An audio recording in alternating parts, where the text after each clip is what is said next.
በዚህች ሀገር በስፔን የትኛውን ባህር ዳርቻ ላይ ልብሱን አውልቆ ወርቃም መሆን ህጋዊ ነው። የተቆጡ በሬዎች ከኋላቸው ይለቀቃሉ። በየዓመቱ ሰዎች ይሞታሉ፣ ይጎዳሉ። ለአንድ ሰዓታት ያክል እርስ በእርሳቸው በቲማቲም ይወራወራሉ። ዛሬ የምንጓዘው ወደ አውሮፓዊ ደቡባዊ ጫፍ፣ ወደ ፀሐይ፣ ወደ ዳንስና ወደ እግር ኳስ መንደር። ስለ ስፔን ምን ታውቃላችሁ? ምናልባት ስለ ላሊጋ፣ ስለ ሪያል ማድሪድ፣ ስለ ባርሴሎና ፉክክር ወይም ስለ ታዋቂው መኒሂስት ፊልም ታውቁ ይሆናል። ነገር ግን ስፔን ማለት እግር ኳስ ብቻ አይደለችም። ይቺ ሀገር የብሔራዊ መዝሙሯ ምንም አይነት ግጥም እንደሌለውና ቃላት እንደሌለው ታውቃላችሁ? ወይስ ደግሞ በዓለም ላይ ትልቁ የቲማቲም ጦርነት የሚደረግበት እዚህ እንደሆነስ? ከሁሉም በላይ የሚያስገርመው ስፔናውያን ለምን እራታቸውን እኩለ ሌሊት ላይ እንደሚበሉና ለምን ከሰዓት በኋላ እንደሚተኙ ሰምታችሁ በጣም ትገረማላችሁ። በዛሬ ቪዲዮ ህፃናትን ከአጋንንት ለመጠበቅ ሲሉ ወንዶችን በላያቸው ላይ የሚያዘልሉ እንግዳ ባህል ጨምሮ ስለ ስፔን 10 አስደናቂ ሚስጥሮችን ይዤላችሁ ቀርቤያለሁ። ለሚቀጥሉ 8 ደቂቃ አብራችሁን ቆዩ። የስፔን ጉዟችን አሁን ጀምረናል። ወደ ስፔን ሂዳችሁ ምሳ ለመብላት ከቀኑ 6 ሰዓት እስከ 7 ሰዓት ሬስቶራንት ብትሄዱ ተዘግቶ ታገኛላችሁ። ለምን? ምክንያቱም ስፔናውያን ምሳ የሚበሉት በእኛ ከ8 እስከ 9 ሰዓት ባለው ሰዓት ነው። እራት ደግሞ የሚበሉት ማታ 3 ሰዓት እስከ 4 ሰዓት ነው። አንዳንዴ እስከ እኩለ ሌሊት ይቆያሉ። ይህም ብቻ አይደለም፣ ሲውስታ የሚባል ባህል አላቸው። ከሰዓት በኋላ ለ2 ሰዓታት ሱቃቸውን ይዘጋሉ፣ ስራ ያቆማሉ። ሰዎችም ወደ ቤታቸው ሂደው ትንሽ እንቅልፍ ይተኛሉ። ይህም ባህል በተለይም በሞቃት የክረምት ወራት የተለመደ ነው። ግን ለምን? ሚስጥሩ ታሪክ ላይ ነው። በሁለተኛው የዓለም ጦርነት ወቅት የስፔን መሪ ጄኔራል ፍራንኮ ለሂትለር ያለውን አጋርነት ለማሳየት ሲል የስፔንን የሰዓት አቆጣጠር ከጀርመን ሰዓት ጋር አንድ እንዲሆን አደረገው። በጂኦግራፊው ስፔን ከእንግሊዝ ጋር ነው ሰዓቷ መሆን የነበረበት። ነገር ግን ሰዓቷ ወደፊት ስላለፈ ፀሐይ የምትወጣው እና የምትጠልቀው ዘግይታ ነው። ለዚህ ነው ስፔናውያን ማታ ማታ እስከ 4 ሰዓት ድረስ ሳይተኙ የሚቆዩት። ስፔናውያን መዝናናት ይወዳሉ፣ ግን መዝናናታቸው ትንሽ ጠንከር ያለ ነው። አንደኛ ላቱሚቲና የሚባል ነገር አላቸው።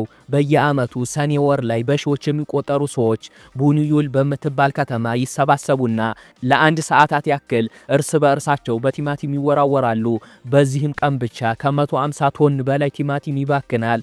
መንገድ ላይ፣ ህንፃዎች ላይ፣ ሰዎች ላይ በሙሉ ቀይ በሆነ የቲማቲም ጭማቂ ይለብሳሉ። ምክንያቱም ዝም ብለው ለመዝናናት። ምን ሐሳብ አላችሁ? ኮሜንት ላይ ጻፉልኝ እስኪ። ሁለተኛው የህፃናት ዝላይ። ይሄኛው በጣም ያስደነግጣል። በሰሜናዊ ስፔን የተወለዱ ህፃናት ፍራሽ ላይ ያስተኟቸውና ቢጫ ልብስ የለበሰ ወንድ እንደ ሰይጣን ተመስሎ በህፃኑ ላይ ይዘላል። አዎ፣ በጨቅላው ህፃን ላይ። ይህም በዓል ህፃናቱን ከክፉ መንፈስና ከበሽታ ይጠብቃል ተብሎ ይታመናል። ለ40 ዓመታት የተደረገ ልምድ ቢሆንም ብዙ የውጭ ሰዎች ሲያዩት በድንጋጤ ይሸበራሉ። ይሄ በጣም ከባድ ነው። ሶስተኛው የበሬዎቹ ሩጫ። ይህንን ፊልም ላይ አይታችሁ ይሆናል። ሰዎች በጠባብ መንገድ ላይ ሆነው የተቆጡ በሬዎች ከኋላቸው ይለቀቃሉ። በየዓመቱ ሰዎች ይሞታሉ፣ ይጎዳሉ፣ ግን አሁንም ድረስ በድፍረት ይሳተፋሉ። ይሄ በጣም ዊርድ የሆነ ነገር ነው። የስፔን ታሪክ በጣም ውስብስብ ነው። ለ700 ዓመታት ያክል ስፔን በሙስሊሞች መስተዳድር ስር ነበረች። ዛሬ ላይ ግን ስፔን ውስጥ የምታዩት ብዙዎቹ ውብ ቤተ መንግስታትና የአርክቴክቸር ጥበብ የዚያ ዘመን ቅሪት ናቸው። ለምሳሌ በግራንዳ የሚገኘው አልሃምብራ ቤተ መንግስት እጅግ አስደማሚ ነው። እስኪ ተመልከቱት። ወደ ባርሴሎና ስንመጣ ደግሞ የዓለማችን አስገራሚ ቤተክርስቲያን ሳግራንዳ ፊሊሚያ ይገኛል። ይህም ህንፃ መገንባት የጀመረው በ1882 ነው፣ ግን ዛሬ ድረስ አላለቀም። ለ140 ዓመታት በግንባታ ላይ ነበረ። በጣም ከባድ ነው። ብዙ ዓመታትን ቆይቷል። የአርክቴክቸሩም ጥበብ በጣም አስደናቂ ነው። እስኪ ተመልከቱት። መቼ ይሆንም ያልቀው? ኮሜንት ላይ ጻፉልኝ እስኪ። ብዙዎቻችን የወይራ ዘይት ሲባል ጣሊያን ትዝ ትለናለች፣ ግን ተሳስተናል። የዓለማችን ላይ ካለው የወይራ ዘይት ውስጥ ግማሹ ያህል 45% የሚመረተው በስፔን ነው።